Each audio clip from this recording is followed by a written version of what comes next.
What's up, guys? Welcome back to Double D Report. It's me and Dean. We're back, concluding Wildcard weekend. I don't know about you, Dean, but this Wildcard kind of blew. It was subpar at best. I'm hoping this week upcoming, will be better. But first of all, we gotta talk about our picks.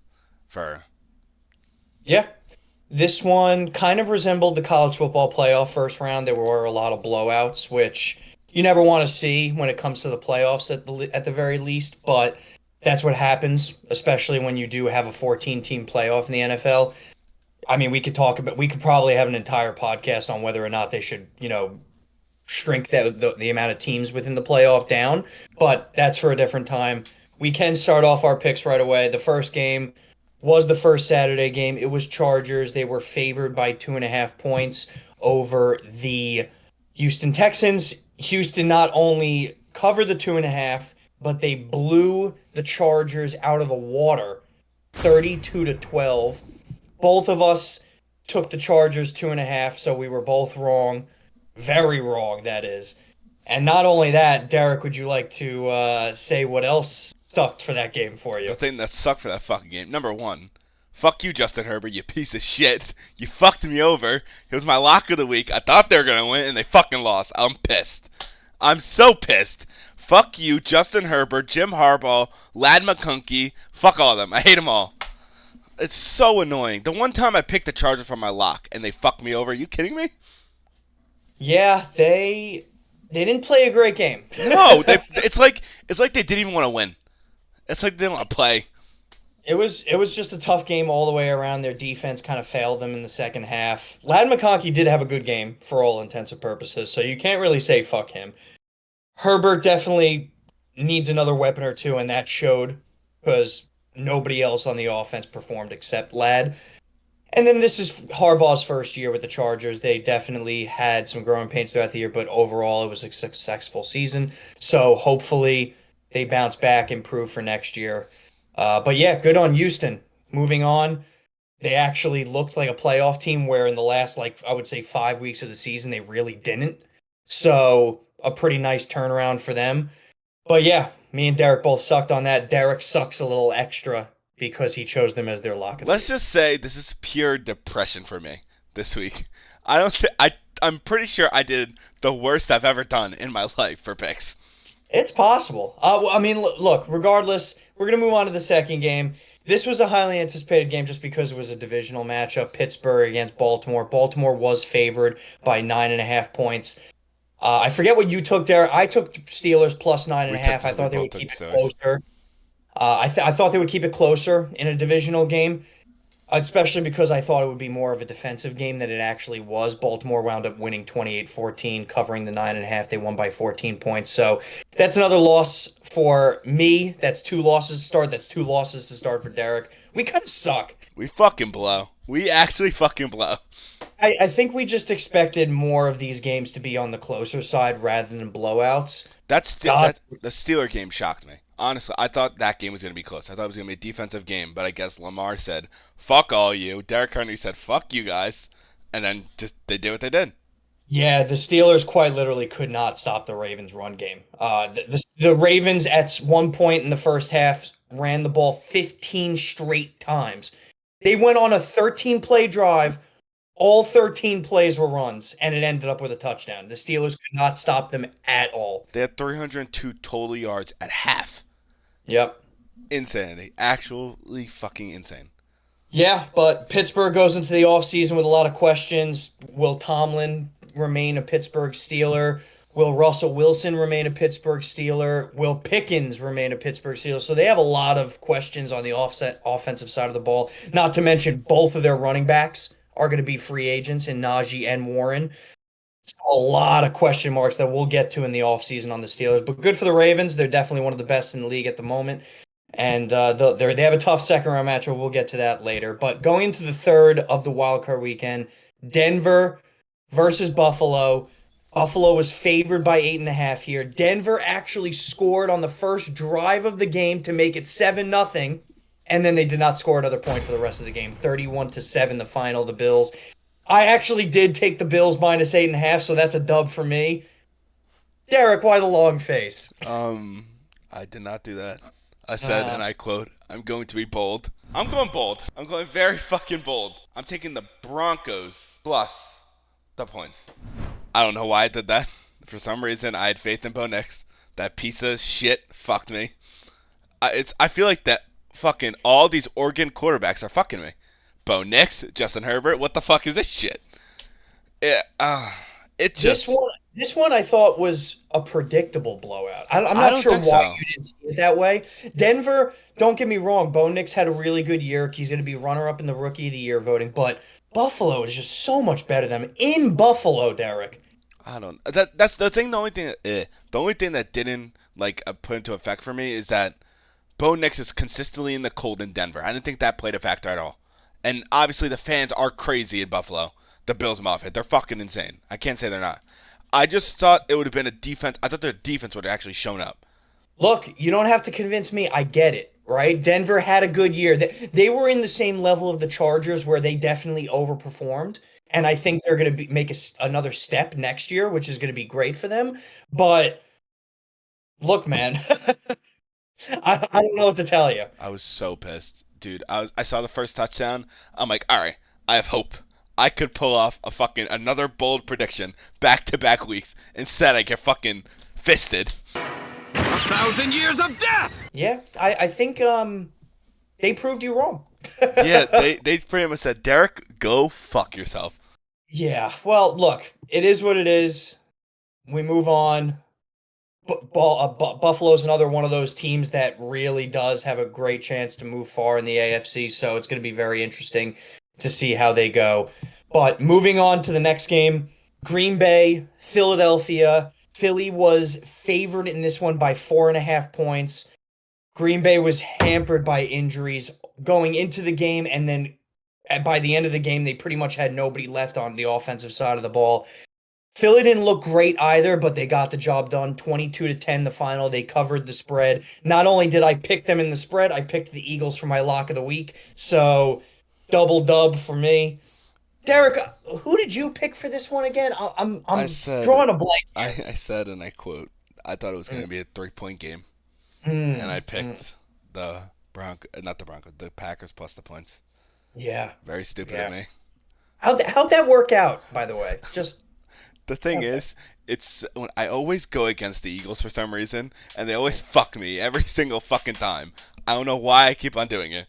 It's because you're an idiot. You're a fan. You should be supporting them in every way capacity. Yeah, but when you have Nick Sirianni as a coach, it's kind of hard because you don't know what he's putting out in the field that day. But it It, was we're gonna move on. Fuck you. Philadelphia, once again, another one of those teams that could definitely move forward to these playoffs on the NFC side of the ball. But we're gonna go into the third game, which was the Sunday night game. Third game on Sunday, that is. Washington against Tampa Bay. Tampa Bay was favored by 3 points. I would say in a little bit of a shocker. I don't know about you. Washington wound up winning this one outright, 23-20. They wound up kicking the field goal with time expiring on the clock. Zane Gonzalez kicking the game-winning field goal here. Commanders move on. Jaden Daniels' amazing rookie season continues. Sucks for me as a Giants fan because pretty much everybody in the division is surpassing us at this point. yeah, But very impressive win by the Commanders. There was a major blunder late in the fourth quarter by Tampa with Baker fumbling in their own end. And the Commanders took advantage of it, scored a touchdown on that drive, and then got the game-winning field goal. I took Tampa Bay -3. That's an L for me. Derek. I believe I'm 95% sure I took the Commanders this week. I'm pretty sure, but we split on this one because I said I had a confident feeling about Jaden Daniels, and also I didn't want to verse Mr. Baker Mayfield in the next round. So I'm pretty sure that's another reason why I picked him. I do think the Eagles, well, I don't want to say they lucked out because we'll get to the next game, but Tampa has owned them in the playoffs historically. You know this more than anybody being an Eagles fan. So avoiding them, I guess, is a slight win. Thank you, So good God. for you.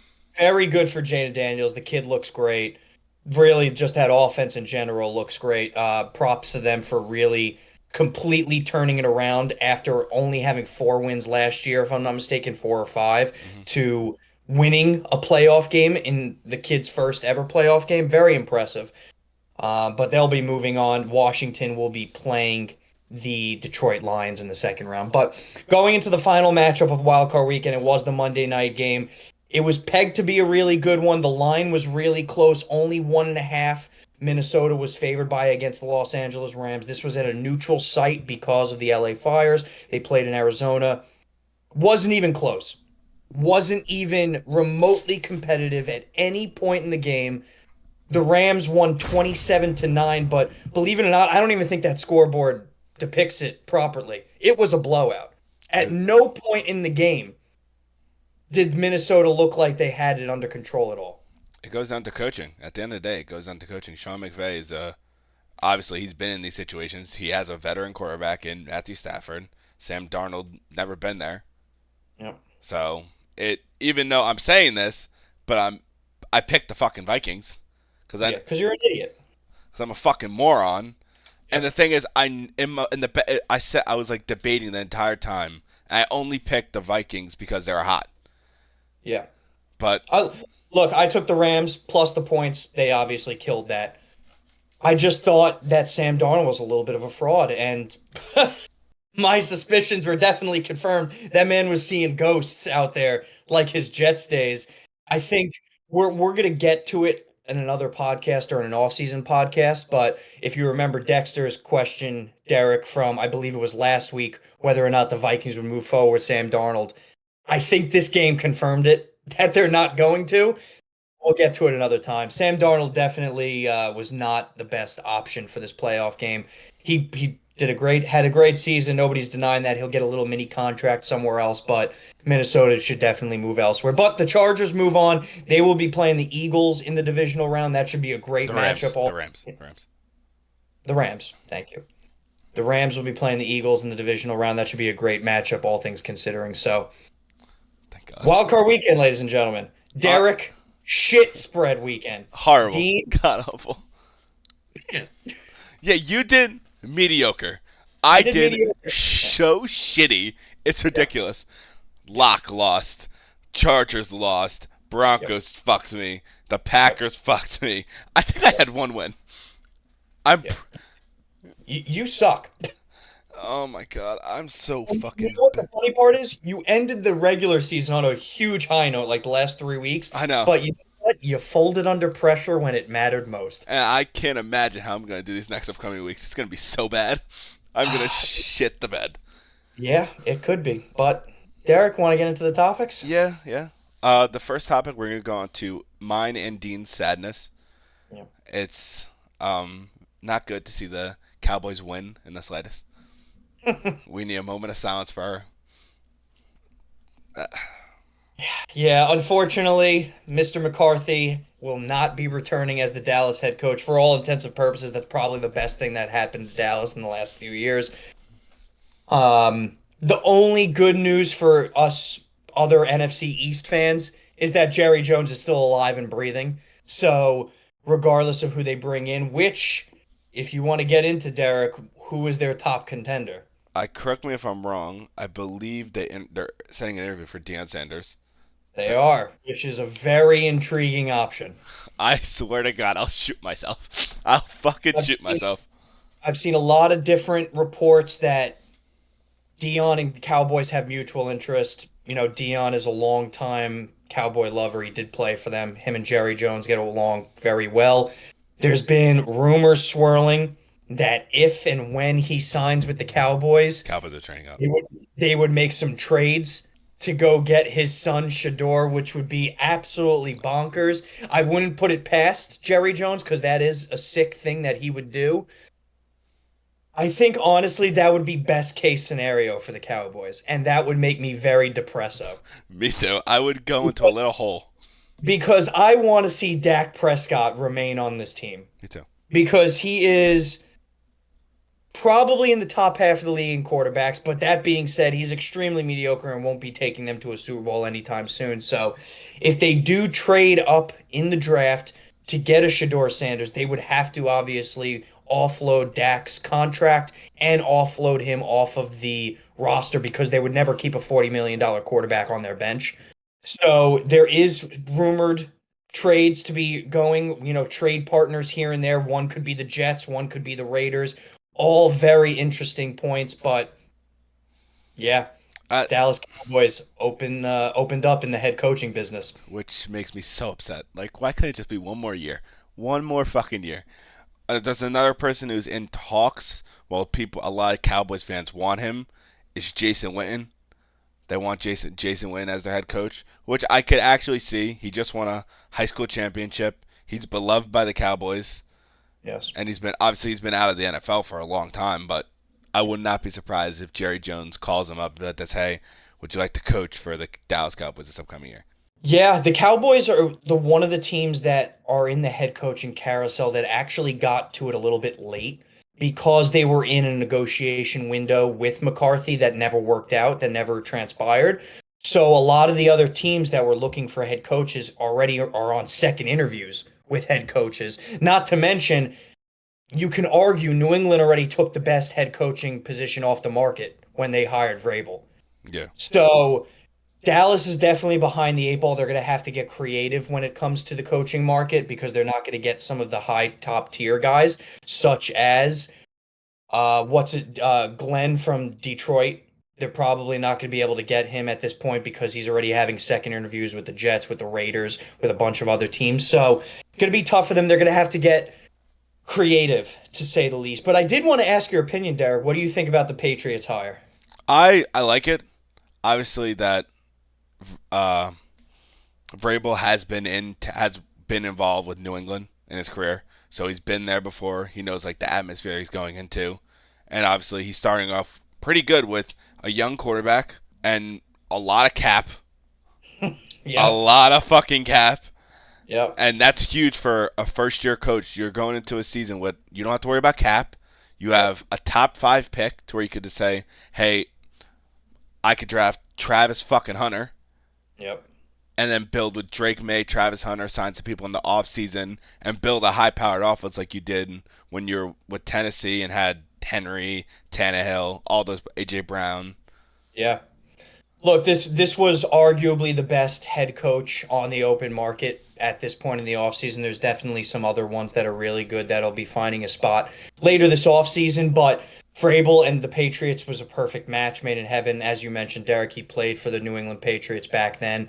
He was actually a pretty solid linebacker. He's in their in the New England Patriots Ring of Honor. Fun fact for you, not that it matters coaching-wise, but he has 11 receptions in his career. All 11 are touchdowns, which is wild, especially for a linebacker.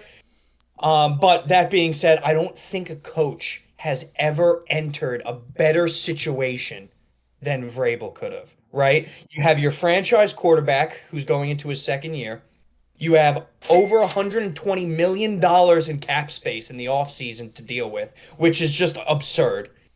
And you have the 4th overall pick coming up in the draft. So you have an absolute ton to look forward to if you're Vrabel.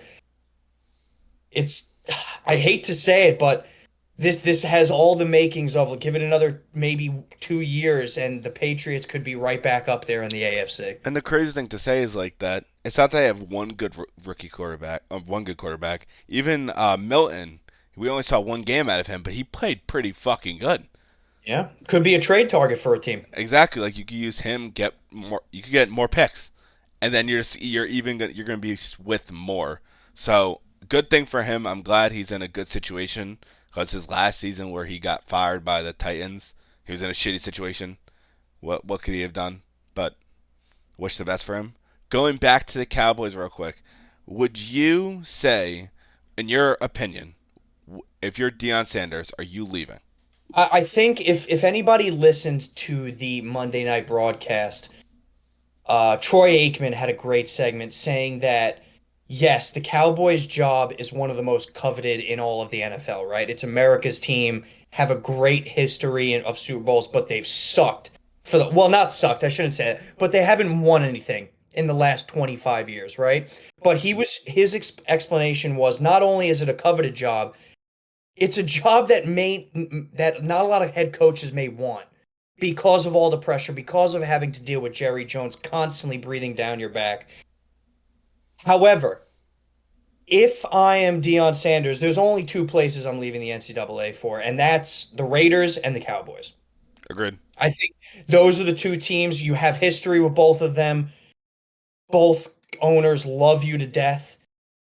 Both teams have a lot of opportunity to make moves. The Dallas Cowboys, just because they're the Dallas Cowboys, they would make trades like you couldn't imagine. The Raiders, because they have a lot of cap space and they have a high draft pick. Those are the only two teams I would ever move out of Colorado for. And this depends on him. Is it an absolute necessity that he would go to the NFL only if his son is with him? That's what they have to weigh, because if that's the only option, Dallas would have to make a ton of moves to make it happen. And the only reason why I'm saying this because I think it was the first, first team meeting ever since like Shador wasn't there and Hunter wasn't there. He's saying, my sons aren't here for the first time. I've been anticipating this day. You got to understand, it's an emotional day for me. This is the first day I've been up here without two knuckleheads, but this is the first day I'm coaching without my boys, which is a pleasure and an honor for me. So now I can just be a coach. I don't have to be my dad. So I think like the way he was talking to them, I don't see him leaving unless one, he gets paid a lot of money, and two, he gets a son. Yeah, I think the money's not an issue. Both owners have it rolling to just throw around. It would be his son the problem. The Raiders at least have some more maneuverability because they have a higher draft pick, so they can actually get him. Dallas would have to make probably 2 trades in order to get that high, in order to take Shador. So I'm sure they're having those conversations. I do not doubt it in the slightest. I can guarantee you Jerry Jones's head is swirling on how to get this done. I just think it's going to be a little bit difficult if that is the one stipulation for Sanders to come and coach the Cowboys. Yeah. One last thing I want to say about the Cowboys is this is what made me happy is that about the situation is that Micah Parsons wasn't happy. Has he openly said on his podcast that he wasn't the happiest camper about McCarthy getting fired? It is devastating. Coach Mike's a great father, coach, one of the most winningest coaches. And, he's always been good to us as a unit, us to coaches, players. So, losing a great coach like Mike hurts. Look, he probably liked McCarthy only because he gave him free reign on the defensive side of the ball. Like, Parsons is a very good talent. Nobody's denying that. But for his size and stature, he should be at linebacker. He just hasn't. And I'm almost 100% certain McCarthy gave him the complete free range to be that defensive end that he always has been. Look, he's going into a contract situation this year anyway. So if he doesn't he's going to get offers from all the teams unless the Cowboys franchise tag him, which I think they'd be stupid not to. But we'll see how things play out there. I hope he doesn't get franchise tagged and he leaves and then Dallas suffers because fuck the Cowboys. Yeah. Well, we're going to move on from this topic, move on from more sadness and go to my happiness in a way. I need to ask you a quick question about the Eagles game, this past Eagles game. Yep. Jalen Hurts had not the – if you look at it in a picture, you look at his stats, it's not the best numbers. It's like Caleb numbers. No, obviously, not many yards. But I need to ask you: would you say he had a bad game, or you think he did his job? I think he did his job, and that's coming from me, who's criticized him all year. Look, we've spoken about it. How this team is constructed, he doesn't have to be the guy, and it showed front, point, and center against a Green Bay team who couldn't score. Right. So on the defensive side of the ball, the Eagles held it down hardcore, right? Jalen Hurts on his side of the ball, only 131 yards, only 2 touchdowns, which is good. No interceptions, so he did his job there. He had 36 yards on the ground, which is fine. He didn't have to. How the team is constructed is he didn't have to blow it up out of the water. He didn't have to, attempt 35 passes. He didn't have to throw for 300 yards. Not when you have Saquon guaranteeing you 100 yards on the ground. So, did he have a bad game? No. By no means he had a bad game. He had a good game, right? He did what he had to do in order to get the Eagles to the next round. However, I will say this. He is going to have to do more against the Rams. That's just the fact. The Rams are a better team than the Packers. The Rams have McVay and Stafford as those two veteran leaderships, and they just blew the Vikings out of the water. So if the Eagles are going to win this game, you can't solely rely on Saquon. Hurts cannot have another 130-yard passing game if they expect to win this upcoming divisional round. That's my opinion. Well, first of all, I do agree that he did his job. We had Saquon.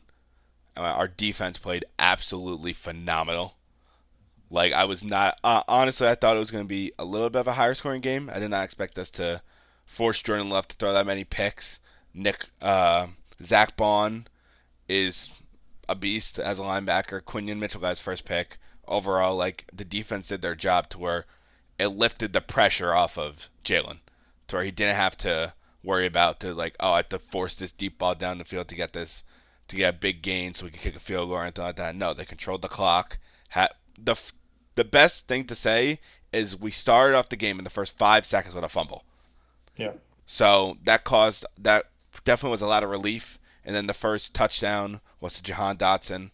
So I think he did his job. I do disagree with you about this next week. I think, because from what I've seen from the Rams, is they have struggled in the run game, and it's going to be hard for them to adapt to the rush.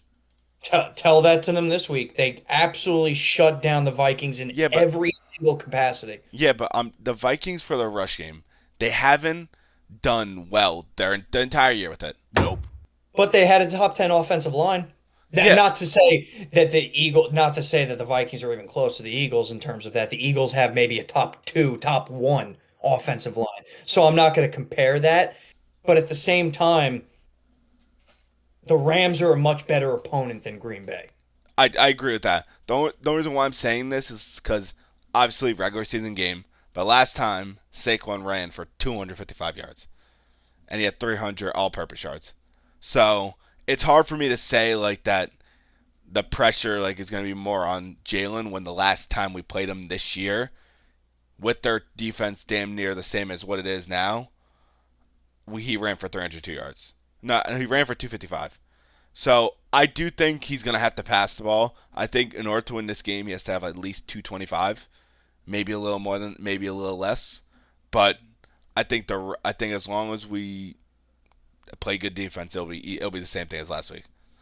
Well, we'll have those discussions of our picks later in this podcast. Well, I think you know what I'm leaning towards. But hey, and I think you know what I'm leaning towards. Yeah. Well, Dean, we're gonna move on from this segment, and we're gonna go to an up-and-coming segment that you brought in. So. Yeah, we're gonna go to our mailbag segment for the week. We just got a letter. We just got a letter. We just got a letter.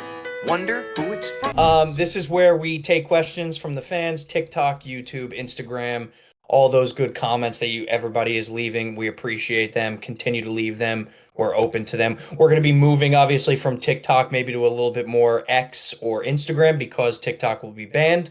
It's coming up soon. So be on the lookout for new channels and new ways of contacting us. But, however, we do have 2 mailbags this week, Derek. This is the first week we have 2. I thought both questions were insanely good, so this is why I couldn't really pass up on them. We have one football, which we'll start off with, and we have one then baseball, which I think we can get into a little bit, which will be fun.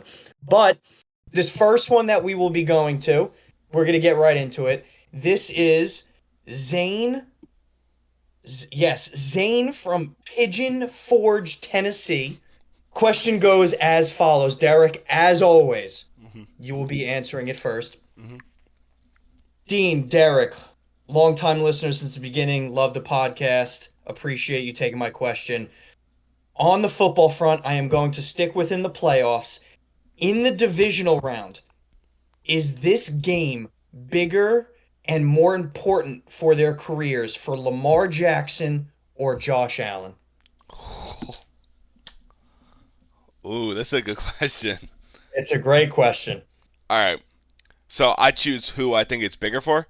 In what capacity? So this game coming up, the Buffalo Bills against the Ravens, whose career legacy, I don't want to say legacy, they're both still young, but which quarterback does this game matter more to in terms of their overall NFL career so far?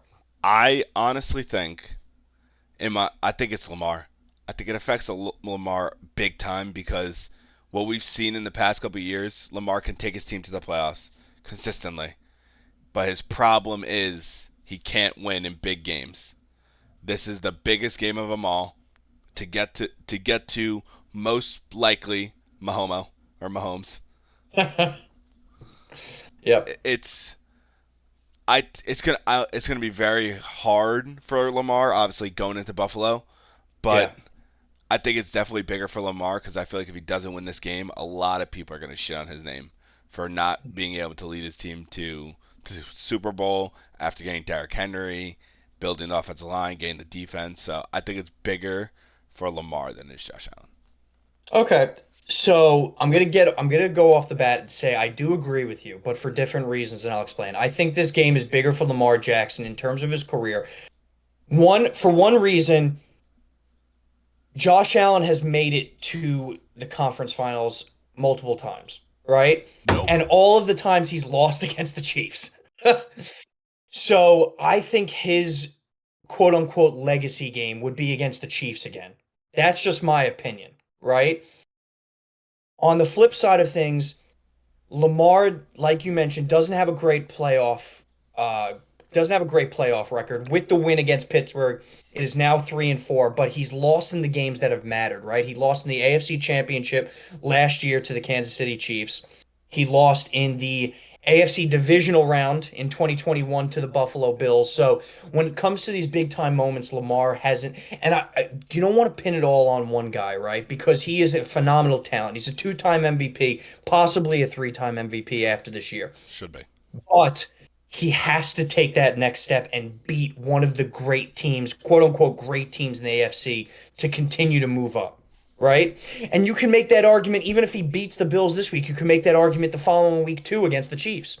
Yeah. So it's tough. The other point that I want to make is this is definitely the best team he's had in his career. Easily. It's the most complete team that he's had on offense by far when you have not only Harbaugh still as your coach, but you have Derrick Henry, who's a monster on the ground. You have the most complete wide receiver core in Zay Flowers and Bateman, and you have the 2 tight end monster in Likely and Andrews. Not to mention a top 10 offensive line in the game. So he has all of the pieces in order to make this. The one thing I don't want to hear after this game is if it is a shootout, I don't want to hear that it's on the defense. If it's a shootout, go win the shootout. Yeah. That's just my opinion, because when it is a shootout and neither defense is playing well, the quarterback has to step up and go win a game. Exactly. So for all of those reasons, and I'm not saying in any way, shape, or form that Lamar Jackson is a bad quarterback or an underachieving quarterback. The guy's a 2-time MVP. He is arguably the best quarterback in the NFL, and he may be on his way to becoming one of the best quarterbacks of all time just because of his versatility, right, in the run game. No, we haven't seen anybody even close to him since Vic. Yeah. So what he's done is tremendous. His next step is he has to do it in the playoffs. He has to take his team to a Super Bowl and put a ring on it. There's one thing I will say, like leading off of this, is that in my opinion, if Lamar captures the MVP this year, Yep. and he captures the Super Bowl ring, Yep. I think he's the best quarterback. I know this is an extremely hot take, and I know and Mahomes is phenomenal. He is. I can't say he's not. I think he's the best quarterback in the NFL. I don't think that's a hot take at all. I think you can make that argument right this second. Look, what is there realistically? 3 quarterbacks in the NFL who can maybe vie against Lamar in Josh Allen, Burrow, and Mahomes? Yeah. I think that's the only 3 quarterbacks that he's really competing against, if you want my honest opinion. I 100% agree.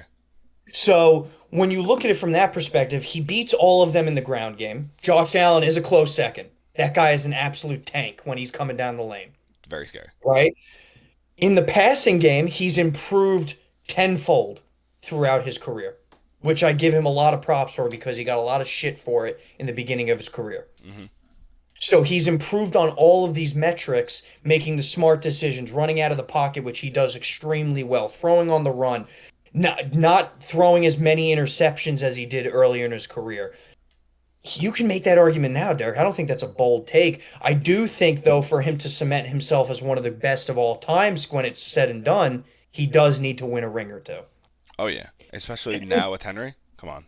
And I do want to say on the flip side of things, this is a huge game for Josh Allen too, right? He's on that exact same trajectory as Lamar Jackson where he hasn't gotten over the hump, where he hasn't made it to a Super Bowl yet, where he hasn't had those accolades that all quarterbacks covet. So I'm not displacing this game where this is a whatever game for Josh Allen. It's a huge fucking game for him.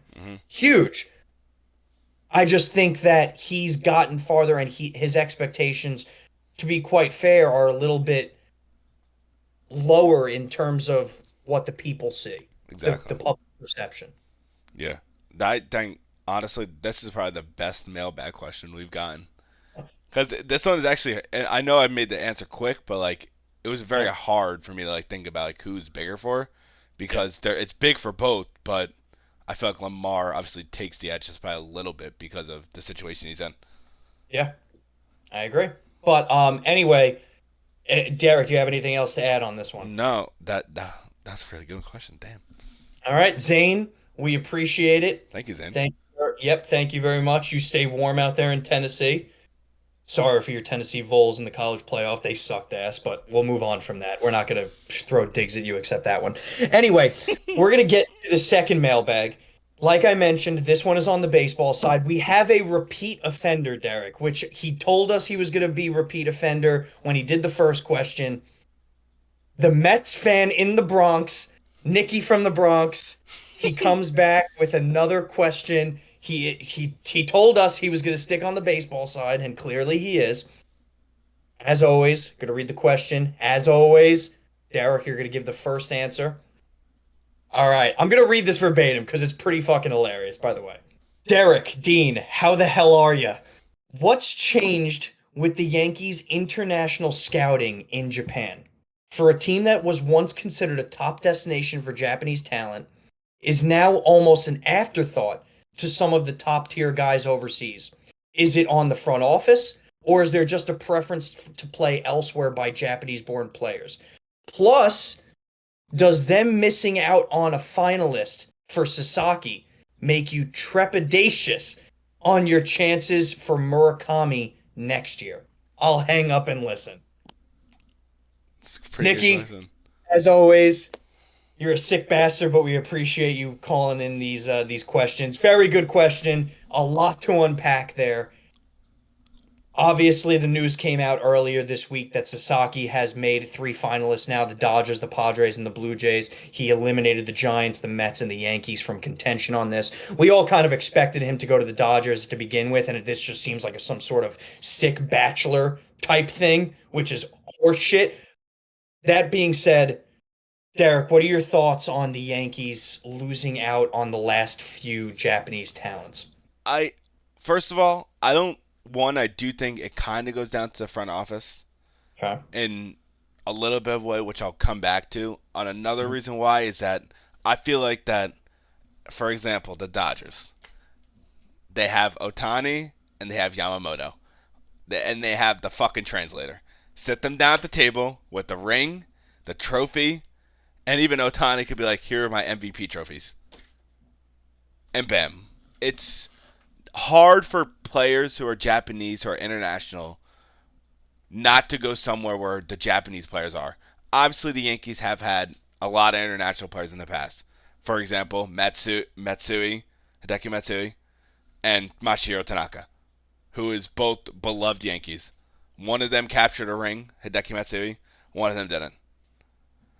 It's just, I feel like that over time, the Yankees kind of, I wouldn't say distanced themselves from overseas, but I feel like that obviously Ohtani coming into the league, they didn't when the Angels acquired him, they weren't focused on him.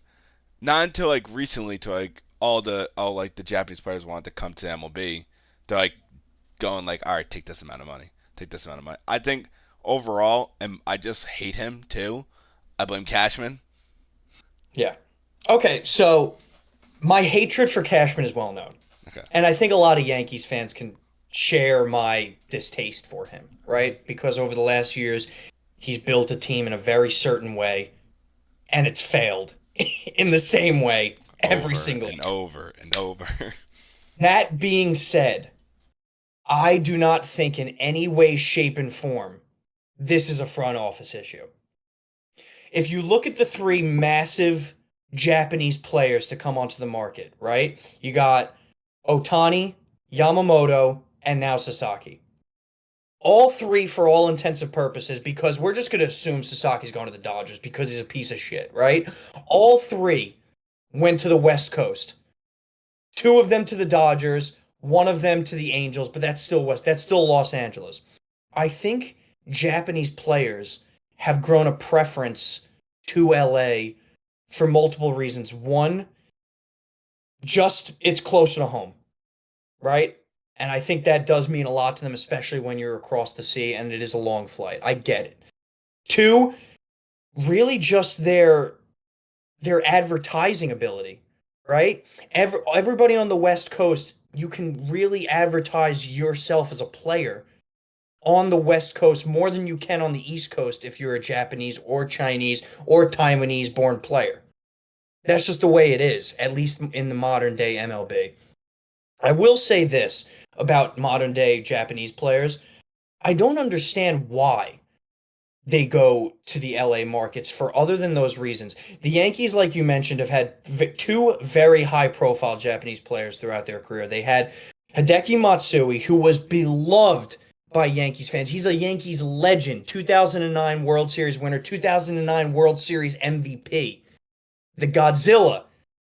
Like, this guy was loved every second of his career, and he didn't even want to go anywhere else until the end of his career when he did. But that's just crazy. Like, you see a guy like that, and he loved it. Same thing with Masahiro Tanaka, right? This guy came to the Yankees. He loved New York. He was an absolute beast in the playoffs. Never won, but that was definitely not his fault. One of the best playoff pitchers in Yankee history. And this guy literally chose to go back to Japan rather than playing for another Major League Baseball team. And then there's some other Asian players like, for example, a Chim-Ming Wong that came over to the Yankees who had some success, who enjoyed playing his time there. Towards the end of his career, an Ichiro Suzuki came over to the Yankees, said there was no other fans in the world like Bronx fans. So I think Japanese players, it's simple. I think their priorities have just changed.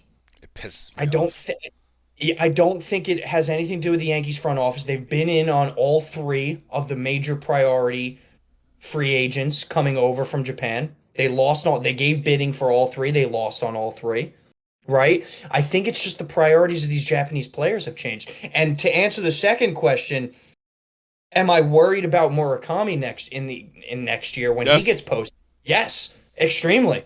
I think it would be childish of me to say that I think the Yankees would be a front runner, because they should. There's a clear opening on the first base and third base side when it comes to the Yankees that they need to fill. Jazz and Paul Goldschmidt, who they just signed this offseason, will be free agents next year, so you have no secondary plan at first base or third base. So the Yankees are going to give everything they have and more for Murakami next year. I just think you'd be stupid to not be worried if you're a Yankee fan, because these players seem to always now want to choose the West Coast. It's honestly annoying, too, because, well, obviously, the Dodgers just won a championship. Yeah. You can't hate on it. But it's just, like, I feel like, which I completely understand. If I'm rookie, I'm going to the Dodgers. They had the best chance to win the World Series, and you're going to the MLB to win championships. In the do you understand? Like, if you get what I'm saying? I completely understand the point of view, but at the same time, like, this kid is what, in his mid to low 20s, right? Wouldn't you want to be the face of a team? He doesn't give a fuck. See, that's my issue with the players coming over from Japan now. They no longer even care about that. Yeah. This guy, when he goes to the Dodgers, is going to be the third biggest star, not only on the team, but just ahead of Japanese players. He doesn't even give a shit. Which is just wild to me, because you look at guys like Matsui and Tanaka, they came over here and they were the studs from Japan in the league, on the Yankees, on the biggest stage. And they embraced it fully and they thrived. It's just wild to me, the change in prioritization that these Japanese players have had. They no longer care about, being the number one or glory. Yamamoto proved that, because you were never going to be the number one on that team with Ohtani. No. Roki's proving it now, because he's not even going to be the number two in terms of Japanese players on that team. They just want to be butt buddies on the Dodgers, own the MLB by storm, because what the Dodgers are doing is just ridiculous. It's kind of sickening. This is another thing I want to know. Where the fuck are the Dodgers getting the money from? Oh, they're printing it. It just makes, because this is what they're probably going to do. They're probably going to throw out a $10 million contract, 10 year, no, not 10 mil, 10 year, $500 million contract at him. Like it's nothing. Yeah. And then I'm just going to be sitting here in my chair. I'm like this. Are you fucking kidding me? It's just so annoying and aggravating to see. Obviously, I'm a massive Yankee fan. I grew up a Yankee fan. I was young when Tanaka was around and Matsui. I was young. I still saw them, but I was young. Seeing all these Japanese players come here, I'm like, all right, it'll be nice to see more Japanese players come here. Obviously, Ichiro came along, and then now it's just Dodgers. It's the crazy part, because if you go to another team, and I'm even talking beyond the Yankees, right? You could have went to the Mets and been with Senga too. I give Senga a lot of props. He went to the Mets. Good for him. Good for him. He went a little bit past the point of LA, right? But if you go to some of these other teams, you have the chance to be a legend. Yankees fans for the rest of their history will remember Tanaka and Hideki Matsui. Exactly. You have that chance to be the next in line. They just don't care anymore. They seriously don't. It's like they don't care about their legacy in a way, if you get what I'm saying. I guess not. Which is sad as a morality standpoint. Yeah, because if you look at it, perfect example, Derek, great point. If the Dodgers go on and win, let's just say 3 World Series in the next 5 years, right? Mm-hmm. Are you going to remember Yamamoto? No. No, you're going to remember Ohtani. Yeah. So Yamamoto doesn't even give a shit. He got his money. He's on the West Coast. Yippee! And also this is like, if you really think about it, I feel like the Dodgers are just building an all-Japanese team. The Dodgers are building a super team, what they're building. It's pissing me the fuck off. It's crazy. But, Nikki, always appreciate the question, man. You stay strong in the Bronx as a Mets fan. Don't let them give you shit. Hang in there, buddy. I'm sure we'll be hearing from you in the next few weeks, especially as the offseason comes down to an end, maybe. And once we get finished with football season, we're going to really deep dive into the MLB. So we're going to hear from you. But that does end our segment of the mailbag.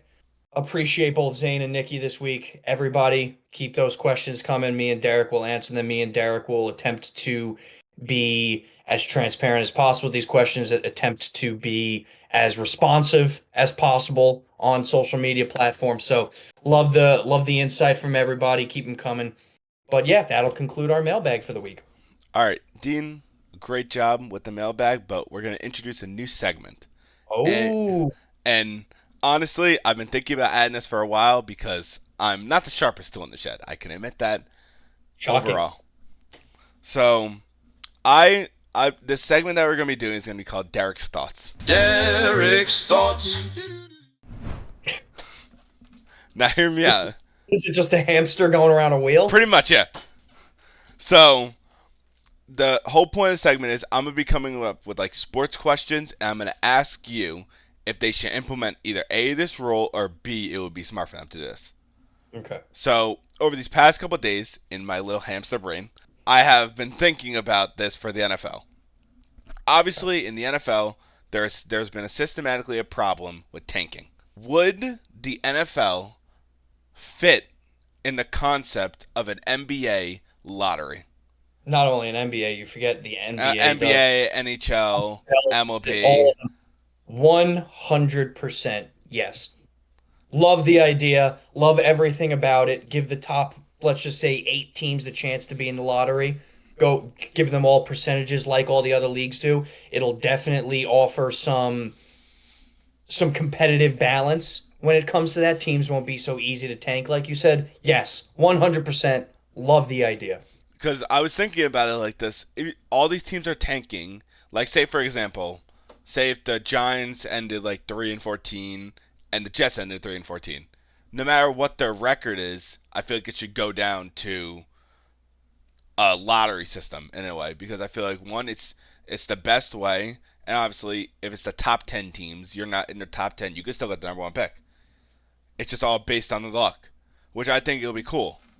I love the idea, but of course your hamster wheel of a brain thinks of this because it's literally a lottery wheel just going back and forth Yeah, in your pretty brain. much, pretty much. But I think like NFL should definitely look into that. Will they ever do it? Probably not, because they love being different than every fucking sport. Yep. But hopefully in the coming years, my Derek's thoughts will happen. So I thought a nice quick segment every week. I'm gonna be coming up with 1 or 2 questions for you to answer, get a response, and then I'll give you my opinion on it. Sounds good to me. All right. So moving on from this, we gotta talk about NCAA. Yes, sir. I was very happy because I did so well. The NFL fucked me, but the NCAA treated me well. Yep. Yeah, this was both bowl games were pretty good.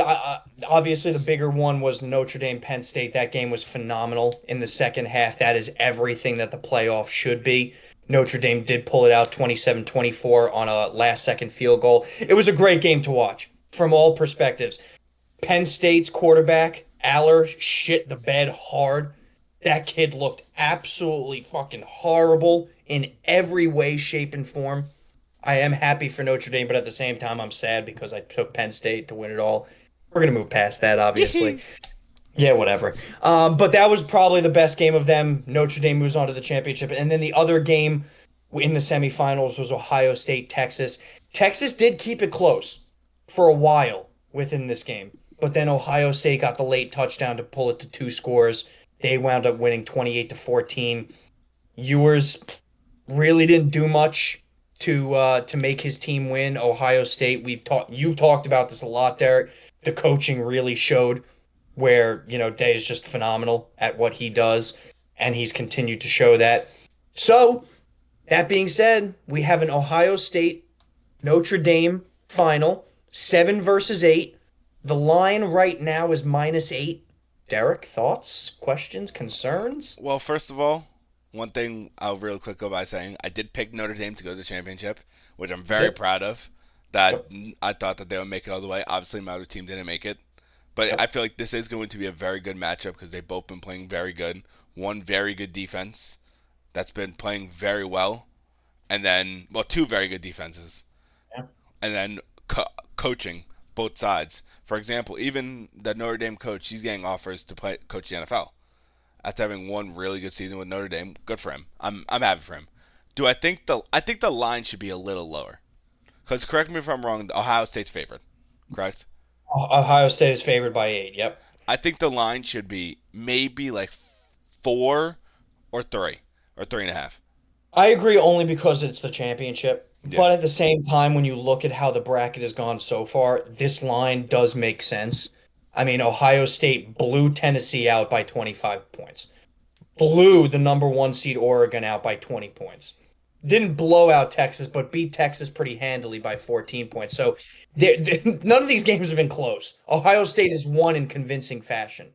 And if you look at it just from a bracket standpoint and how that's gone, they're definitely the better team here. Mm-hmm. That being said, it's the championship. Anything can happen. Yes. And so you did choose Notre Dame to be in the final. I'm going to give you an opportunity to choose first here. Ohio State -8. Which line are you taking? Which money line are you taking? Final score prediction. I'm taking Notre Dame +8. Okay. You can say it. It's okay. Come on. We know what you're thinking. I'm taking Notre Dame money line. Just unfortunate. I know it would be very bold for them to win, but obviously, this is how I see it. Will Howard has been playing phenomenal, Yep. and he hasn't been playing like this for most of his career being in Ohio State. I just think that this defense and this pressure, because he's never been in this situation, the biggest stage of them all. I think he might plunder, and Ryan Day can only do so much to save him. Interesting. And I think the defense will pretty much pounce on him, and Notre Dame will win in a low-scoring game, very low-scoring game. I believe it will be 21-17. Wow, that's an interesting championship you just put out there. Yes. That's a very interesting championship. Okay, so I'm going to agree with you on the line. I'm going to take Notre Dame +8. I do think it's going to be a close game. I do not think this is going to be a blowout championship. At least I think my heart is saying I really hope it's not a blowout championship. Money line wise, I am going to take Ohio State here. They are the better team on paper, and they have been playing much better in the playoff.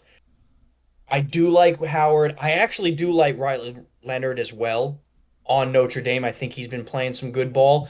I just think veteran coach and Day, how they've been dominating the playoff so far, I do think Ohio State is going to pull this one out. My final score prediction is going to be on the medium side based on how look, you're looking at two top 5 defenses, Ohio State being number 1, and I believe, don't quote me on it, Notre Dame being number 3 in the CFB. So these two defenses are tremendous. Something has to give. And it was kind of like that with Penn State and Notre Dame as well, because both those defenses were great. My final score prediction is going to be 31-27. Ohio State. Okay, that's not bad. I want to see a good championship. I think the people have earned it. It would really suck if this is a blowout. If Ohio State goes in there and absolutely just bends Notre Dame over and kills them by 25 points, that's going to be a shitty college football championship. Yeah. I really hope it's not that. Me personally, I don't think it's going to be that, because I think Notre Dame's defense is too good to let that happen. True, but will their offense do anything against Ohio State's great defense? Yeah, that's the one thing. But I hope it's a good game, and I hope Notre Dame wins. I only picked Notre Dame too because I had them in the championship, so I'm going to ride with them in the championship. Naturally. Yeah, which I don't blame you. I think that's a smart move. Because I wasn't going to say, I picked them. They go, fuck that. No. Well, I hope everyone tunes in. The game is, correct me if I'm wrong, this Monday. It is this Monday, 7:30, prime time, baby. And then, college. I cannot wait. I really hope it's a good game. Well, yeah. Moving on from this, Dean, we got to move to our picks for the divisional round, unless you have anything else you want to bring up. I have nothing to add. I think we've hit a lot of points this podcast. I do appreciate your hamster wheel segment. If our beautiful editor, if you can do something where Derek's like drooling on a hamster wheel, that would be phenomenal. But insane. If not, that's okay. Well, one thing I will say, and this is just a statement, I didn't think a team could beat a team so bad mentally to where Quinn Ewers enters the NFL draft.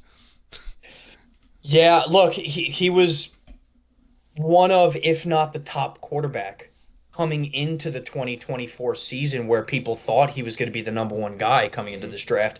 His stock has tanked pretty tremendously. I expect him to be somewhere in a 3rd, 4th, 5th round pick for a team, just taking a flyer on a guy. But we'll see how he translates. He definitely did not have a good year. I mean, mediocre to say the least. But on the flip side of it, God, am I looking forward to seeing Arch Manning. Arch Manning! I'm looking forward to it. Future Giant quarterback, baby. Oh, my God.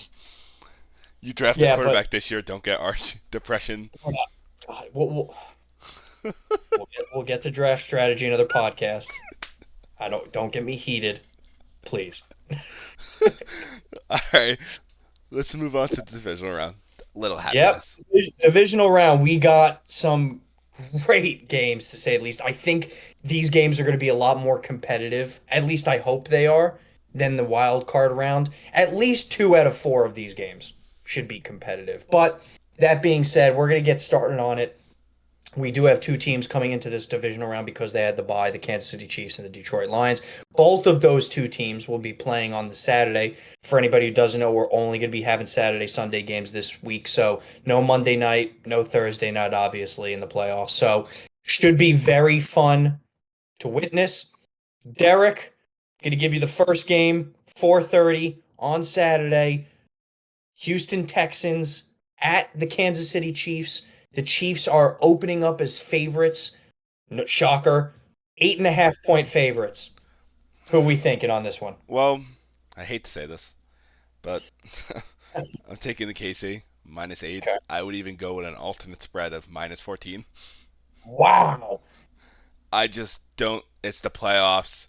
Mahomes is actually going to play. He's actually going to mentally be there. Andy Reid is actually going to make play calls and not have a toddler in the fucking stands call the plays. Yep. So I think that the Chiefs actually steamroll Houston this week. I think this is the only, in my opinion, I think this is the only bad game of the division round. Okay. We're a little separate on that front. I think there's another one that I'll explain later. But that being said, just how the year has been going, because of all the close games, I'm going to go Houston plus 8.5. However, I'm going to give it a caveat here. I'm going to say at no point during this game, Kansas City will be at a threat of losing. Okay. So Houston's going to keep it close. They're going to keep it respectable. I think they're going to lose by a touchdown here, but that would cover the 8.5. I think, though, at the same time, Kansas City at no point during this game will even be threatened by Houston coming back and winning. That's my prediction. But I will be on the flip side of you on this one. I'm going to take Houston plus 8.5. I'm honestly shocked by you. I honestly think you would go, because this year you've went with teams minus the points a lot. Like big points man, like that. It's the playoffs. You gotta change it up. It's the playoffs. I got to change it up a little bit. And I did good last week for the most part. So I'm going to try to stick to that. That being said, I'm going to go into the second game. Going to go into the other bye team coming in here. It's going to be the Washington Commanders going into Detroit to play the Lions. Shocker. Detroit is favored here. -9.5. Almost a 10-point favorite. Even more of a favorite than Kansas City against Houston. Commanders obviously did put up, I would say, a little bit of a surprise in the wildcard round, winning against the Tampa Bay Buccaneers. But as always, Derek, what do you think? Do you think Commanders cover? Do you think the Lions blow them out? How we feeling? I think the Commanders cover. I think I do think the Lions do win the game in general, but I do think that it will be only like a 7-point game. I don't see them blowing. I don't see the Lions blowing them out. They obviously had a bye. They're gonna come off rusty. I think, for all I know, they could fucking blow them out. David Montgomery is coming back. They're gonna bring back Sonic and Knuckles. So it's going to be a different, and they're also going against a dynamic quarterback, which they haven't won a lot against this year, like a good one. So, Josh Allen. All right, Josh Allen, Yeah. and that's like the only big one I can remember. So, I do think that the Commanders do cover, but the Lions do win the game. Okay. Once again, I'm going to be on the flip side of you. Oh my God. I'm going to take Lions -9.5. And on top of that, I've done this in the past and it worked out once before with the Lions. I'm going to take an alternate spread. Lions -20.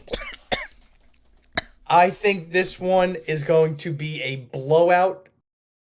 I want to commend the Washington Commanders on a very well fought year. I want to commend Jaden Daniels for being a great rookie quarterback and a very promising career ahead. But my God, do I think they get steamrolled in this division round. I don't even think it's I think it's immediately 17-0 in the first quarter. Are you dead ass? I am dead ass. That is crazy. That is crazy. I'm going Lions -20. That's fucking. I was not expecting that at all. Yep. Oh my God. Damn right. I respect it because you did an alternate spread, like that's what I did with the KC. But Yep. I just don't see that happening because it's hard for teams to come back off the bye. But hey, you could be right because you did school me last week. So for all I know, I could be horribly wrong once again and start off 0 for 2, which will lead to depression. Your lips to God's ears. But We're going to go into the Sunday games, two more ahead of you. First one, which will be at 3 p.m. Eastern, LA Rams going into Philadelphia against the Eagles. The Eagles start off as -6 favorites. Going to the Eagles fans first. How are we feeling in this one, Derek? I want to take the Eagles plus 6.5. No, at -6.5. But my gut is telling me to pick the Rams plus 6.5. You tell me, man. You know what? I'm gonna go with the Eagles -6.5. I'm gonna ride with my team for the first time in a while. Hopefully, it doesn't fuck me over, and if it does, then I'm a jinx, and every Eagles fan should actually just beat the living shit out of me. Wow, this is crazy. Once again, I'm going to go on the flip side of you. I'm going to take Rams plus 6.5. Another bold one for you. Look, we're going spreads right now, right? I took Lions -9.5, but my alternate was -20. Not only am I going to take the Rams plus 9.5, I think they win outright. Fuck you. No. I hope to God that doesn't happen. I think Jalen Hurts is finally forced to be the guy that he needs to be in this game, and I think he falls short of that. And I think Matthew Stafford schools them and shows what a real quarterback is made out of. But that'll be my second bold prediction of these picks. That being said, without a doubt in our minds, going to the game of the divisional round, the Sunday night game, night in quotations because it's at 6 p.m. Eastern, the Baltimore Ravens will be traveling to Buffalo to face the Bills. There have been reports within the weather that we may be getting some snow. That'll be fire. That the degrees are going to be around 10 degrees with a wind chill in the negative. So this is playoff football, baby. I fucking love it. The Buffalo Bills open up as underdogs. +1.5. The Ravens -1.5. They're projected to win according to DraftKings. Derek, where are we feeling here? How are we feeling? I don't know. We might go the same way. I don't know. I'm taking the Ravens -1. Obviously, it's -1.5. well, yeah, -1.5. -1.5. My bad. For some reason, I just feel like they're gonna win outright. I would not do an alternate spread on this game. No. This game is too pick 'em to where I don't know who to pick. But overall, I just feel like that Lamar is gonna get the advantage on Josh Allen this week. It's hard. It's very hard. Very, very, very hard. But obviously, bigger stage for Lamar. He needs to win this game. And he's going to put all his heart and soul into this game. If it does snow, he's going to have to rely on the run game. And it's going to be in Derrick Henry's hand pretty much. Yeah, this is a tough one for me. So you're projecting that Lamar is going to have his legacy game. Yes, I think he's going to have a legacy game. I respect that because it very well could happen. It's tough. I'm very back and forth on this one. However, me and you are going to do a clean sweep here. We're going to go completely different on all four games. I'm going to take the Bills +1.5. I do think they win the game outright here. Josh Allen, Buffalo in their home stadium. Very, very tough in my mind to pick against them, especially when they're home. Like, both of these teams have extremely large advantages when it comes to home. Buffalo was 8-0 this year at home. Baltimore is 6-2 at home this year. I think home field advantage is going to play a big role in this one, and I'm going to take Buffalo to plus the 1.5, and I'm going to take them to win outright in a very closely contested game. I'm not touching an alternate like you said. I think this is the only game where you can't touch the ultimate. Every other game you can technically, but you can't do it on this one. It's too.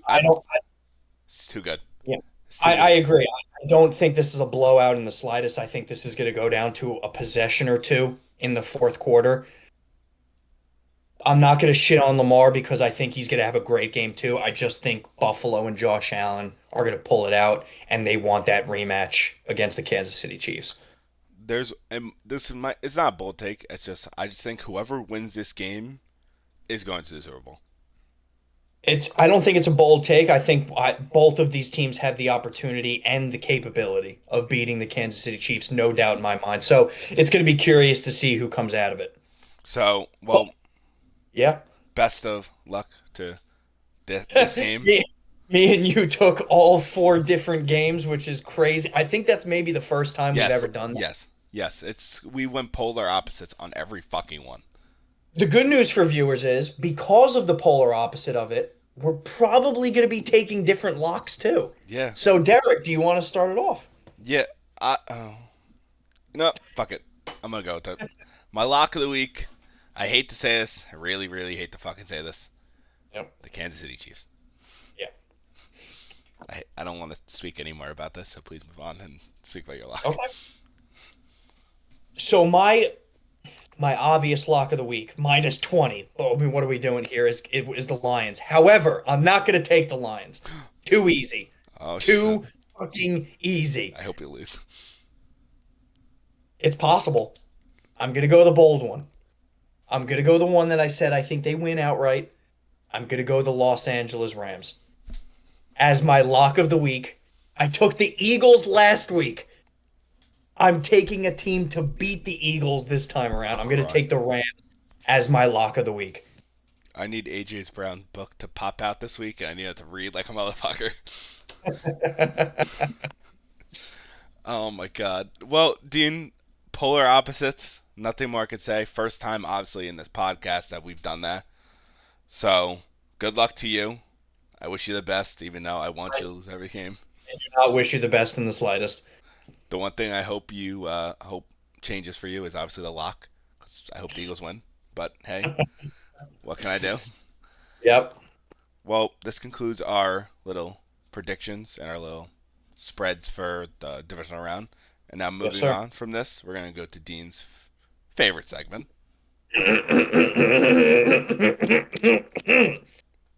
Baller of the week. 95% of that kept in.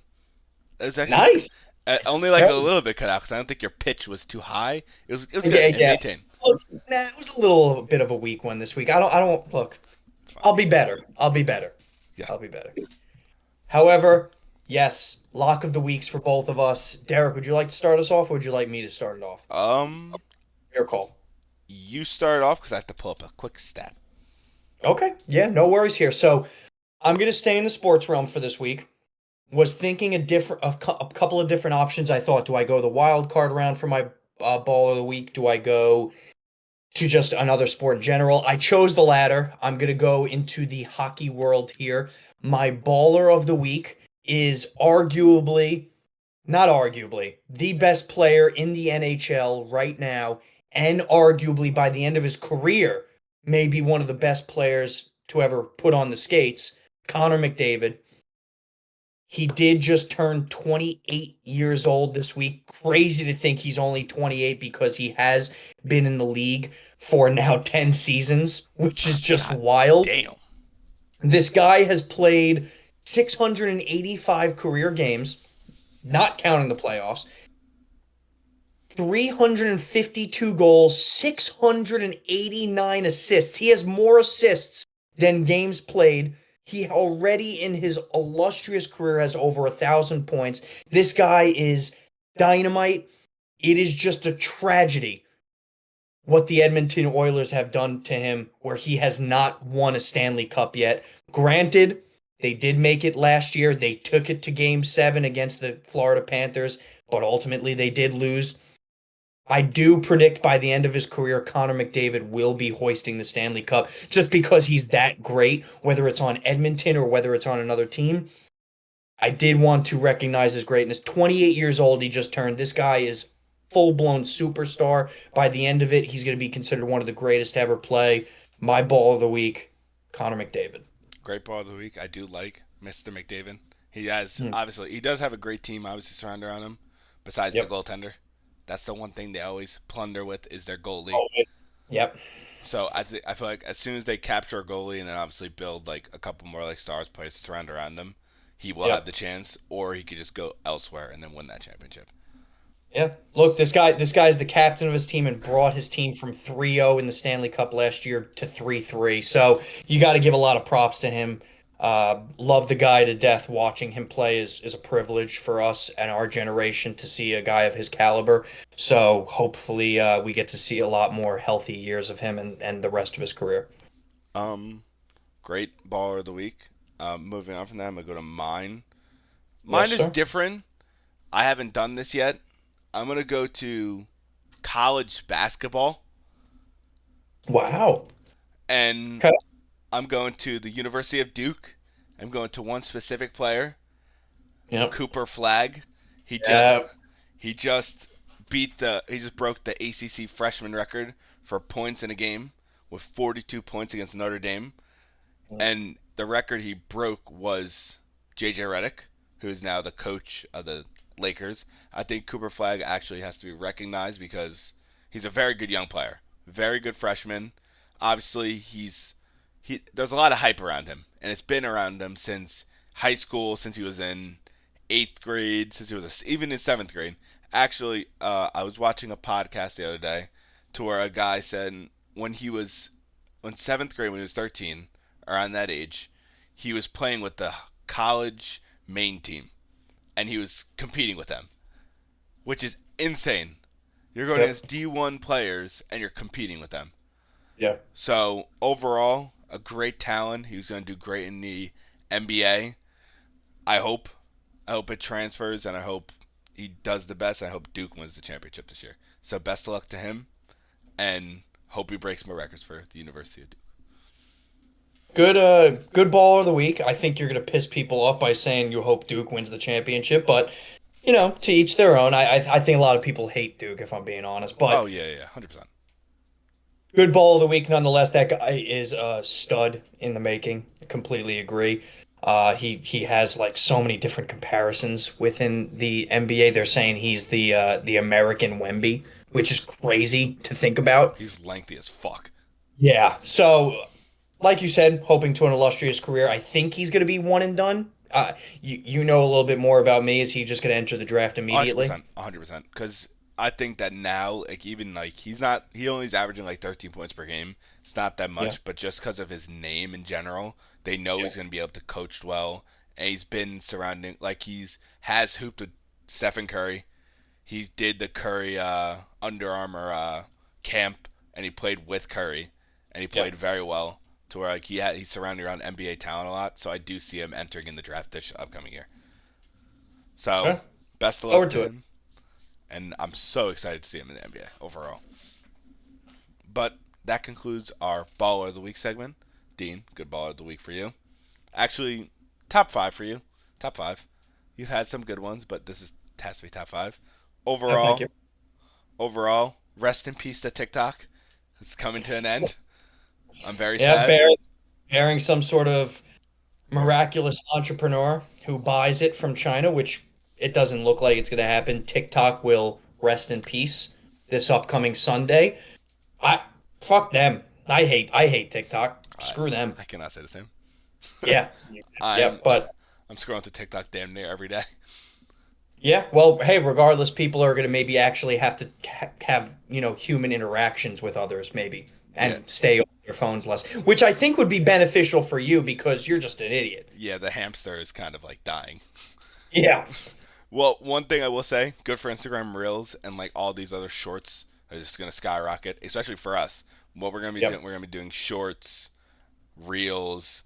We're gonna try to find some other things to post on. I'm sure there's gonna be more apps to come out and try to hop on that immediately. One big thing that I'm announcing is that, we're gonna be posting for all the audio. If you want to listen to us on audio while you're like doing stuff, we're gonna be putting this on Spotify in the coming weeks, and potentially Apple Music. Still fully deciding on that, but 100% Spotify. So you're able to go to the gym, throw in those AirPods, and listen to the podcast. Listen to me and Dean ramble on, and you don't want to see our ugly faces. Anybody wants to try their max rep on a bench and just struggle for life while hearing Derek's stupid takes? Go to Spotify. You got it. Yeah, you got it right there. It's obviously going to be the same name, Double D Report, and we're just going to keep on posting there. And we might post like little like things about me asking Dean stupid questions in there. We might sprinkle in some stuff. But overall, like, subscribe, follow us on Instagram. You subscribe, leave comments. We'll be answering it, and as soon as we post on Spotify, I'm gonna be putting in the community so where everyone's able to see it, and then you can go on there, listen to it from there. DNA, last words. Good luck to all the NFL teams. Good luck to the final 2 college football teams in this upcoming playoff round for both. Football, this is the best time of the year for football, no doubt about it. So, going to be excited to watch it this weekend, especially on MLK Day, which is Monday. So I hope everybody has a happy holiday. Hopefully a lot of you are off, enjoying football, enjoying your Sunday. Drink some beers, put on the game, get together with the boys, enjoy it, baby. It's going to be fun. Yep. Everyone, best of luck for if you have your team in the playoffs or in the national championship. And my last words is, fuck the Los Angeles Dodgers.